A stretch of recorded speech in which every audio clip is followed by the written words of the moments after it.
পেহী ছোৱালীজনী ঘৰলৈ, কাৰণ তাইৰ ল'ৰাটোৰ আজি জন্মদিন আছিলে। আকৌ সিটো গালত মোক কোনে দিব?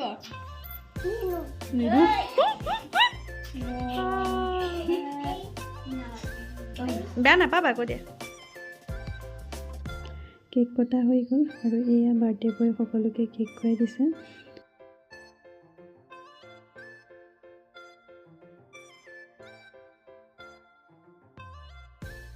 আৰু কেক কটা হোৱাৰ পিছতে আমি এয়া প্ৰসাদ খাই ল'লোঁ। আনফালে এয়া আদিয়ে যোৱাৰ পৰা সেই গাড়ীখন এৰিয়ে দিয়া নাই, সি ইমানেই ভাল পাইছে গাড়ীখনৰ লগত খেলি। খোৱা বোৱা আৰম্ভ কৰি দিছে।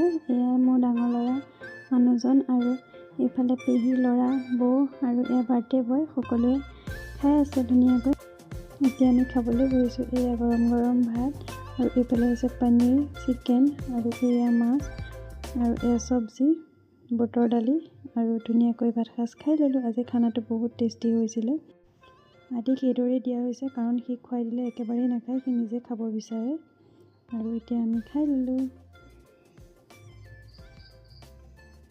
খোৱা বোৱা হৈ গ'ল। এতিয়া বাকীসকলে খাই আছে আৰু আমিও এতিয়া ঘৰলৈ বুলি আহিলোঁ। এয়া আহোঁতে পেহীক একেবাৰে লৈ আহিছোঁ, কাৰণ আহোঁতে বাটতে পেহী ঘৰটো পাই যায়, গতিকে পেহীকো ঘৰত নমাই দিম। আৰু আজিলৈ মোৰ ভিডিঅ'টো ইমানেই। ভাল পালে লাইক কমেণ্ট আৰু শ্বেয়াৰ কৰিবলৈ নাপাহৰিব। Bye bye.